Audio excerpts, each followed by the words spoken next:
What's up, everyone? Here to do Kuroko no Basket episode 32, and this week's episode it was a decent episode. It wasn't like anything special. It was just like a normal episode, in my opinion. It was pretty cool to just get the flashback and see how Hyuga and Kyoshi met, and just seeing how the club got started. So I definitely was interested in that part. But I must say, man, like, you don't know how disappointed I am and seeing this become a tie. Like, I don't know, I was just like, so what happens if they both only have one win, is what I've been thinking. But I don't know, I'm not really sure. Like, I don't know, I just don't really know what's gonna happen from here. So I don't know, but it really threw me off, I must say, that they had a tie. Like, I really didn't expect that. But I'll let you guys know what I thought about the episode, because this week it was pretty simple, but I'll get into it. So the episode starts off with Surin and Shutoku, like, just it becoming a tie, and everybody's like, wow, it's a tie. They're in shock, and Kyoshi expects his teammates to be mad, but because he thought it was his fault because he missed the second one. But like they said, they would have never been there if it wasn't for him. And yeah, I definitely agree with that, because if he wouldn't hit one of the shots, he could have missed both of them. So at least he made one of them. That's how I looked at it. But Shutoku and Surin look at each other and they just say they have unfinished business and they'll finish it in the Winter Cup.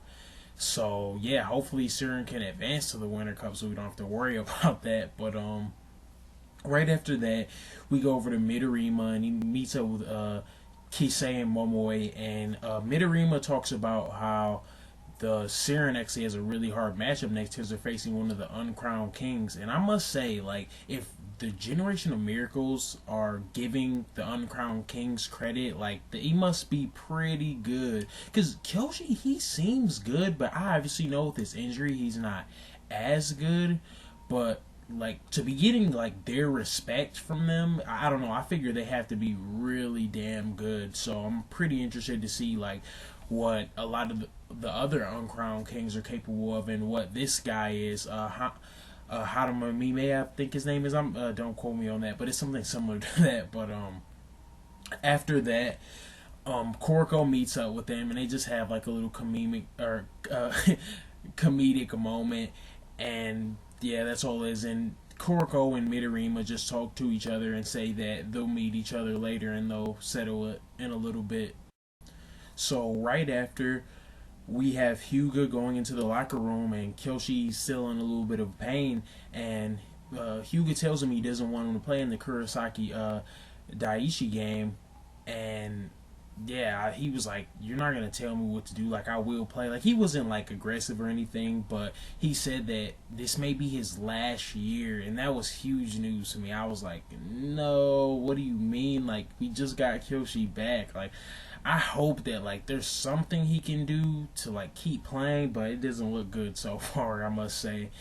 And yeah, hopefully, like, I'm sure in this flashback we'll get like a little of a description of like how he hurt his knee and stuff like that. So that should be pretty interesting, because I definitely want to know, like, why is he so messed up. But he says that even if his knees break down, he will play this year, and it just shows how much he loves the game. And right after that, we go over to Kagami and Kuroko walking with Hyuga, and Kagami calls Hyuga out and just asks him, like, what's going on. And that's when Hyuga just gets to talking about their whole past, and we go into, like, the flashback and everything. So in the flashback, I thought it was really weird that Hyuga had blonde hair, bleached his hair, or whatever. Like, that kind of threw me off for sure. But as soon as we're in the flashback, we just have Azuki talking to Hyuga, telling him that you should play basketball because basketball players don't dye their hair blonde or whatever. And he just tells him that he should play, but Hyuga said he's tired of losing and working hard and with getting no results. And right after that, Hyuga ends up running into Kyoshi, and he notices that he likes basketball because he knocks his phone down, and Kyoshi picks it up for him and tells him he should join the basketball club with them. And I thought it was funny that he didn't know that there wasn't a club. Like, if you're supposed to be that good, how would you not know? But he found out that they don't have a basketball club, and he says, well, they should make one. And right after that, we like skip over a little bit, and Kyoshi is just bothering Hyuga because Hyuga tells him he's done with basketball, he doesn't want to play. and he said he used to, but he doesn't want to anymore. So Kyoshi is just bothering him and following him around. And eventually they're in a classroom, and Kyoshi ends up meeting Azuki, and he says that he'll join, so they only need like 3 more members left, because he keeps, or 2 more, because he keeps counting Hyuga. And that's when we get a little bit of Kyoshi's backstory. I thought it was interesting that he could have went to stronger schools, but he wanted to stay with his grandparents, and like, it just goes to show how good of a guy he is. And he also says that he doesn't like that nickname Ironheart.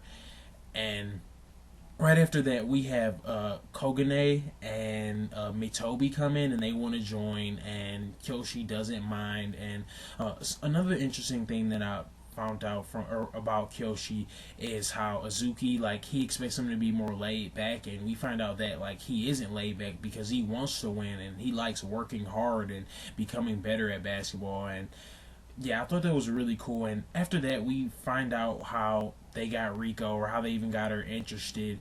And she says that she hates their middle school generation of basketball just because the generation of miracles dominated it so much, and everybody's like scared of them, and she really doesn't like that. And I just thought that was really interesting, that like she already seems like somebody she doesn't really like half-assed teams. I really enjoyed that part, that what she said about that. So after that, we have some of the members, or like the future members of Siren, and they're in like a little cafe or lunch area just talking about the team or whatever. And they see Hyuga, and Kyoshi's about to step out and go talk to him, but Izuki ends up telling him that it won't be easy because he's lost so much, and he just is so tired of losing, even though he worked hard at shooting and everything. And it was just discouraging. And we also get a little bit into Taiko's past, that everybody, even though they won, everybody knew they were going to lose to them regardless, just because they were so good. So I definitely can't wait to see like a Taiko flashback and just see like how good they really were, because I'm sure we got to see some really good games with them. But yeah, he ends up telling him about that, and Kyoshi ends up meeting up with Hyuga, and he tells him that he'll stop asking him if they play one-on-one. And Hyuga, he says that, like, I'm not going to play you, you're Ironheart, obviously you're a lot better than me. And he, like, disrespects him and says, you only have to score 1 point on me. And Hyuga's like, don't look down on me. And they end up playing, and Hyuga cannot score at all. And Kyoshi's just completely dominating him. And right after that, he tells Hyuga to stop. He's like, stop. He's like, give up on giving up. I thought that was weird, no pun intended, but he was like, give up on giving up. He was like, you love basketball just as much as I do, or even more. And he just talks about how he knows and he's bored, and like he kind of pretty much admits that he wants to play. So I figured next week's episode will just be like the continuation flashback, maybe like their first year or so, and Kyoshi's injury and what happened with that. But for the most part, it wasn't like a super great episode, but it was interesting though, just to get like their backstory or whatever. And yeah, it wasn't bad, it was enjoyable. So let me know what you guys think, and thanks.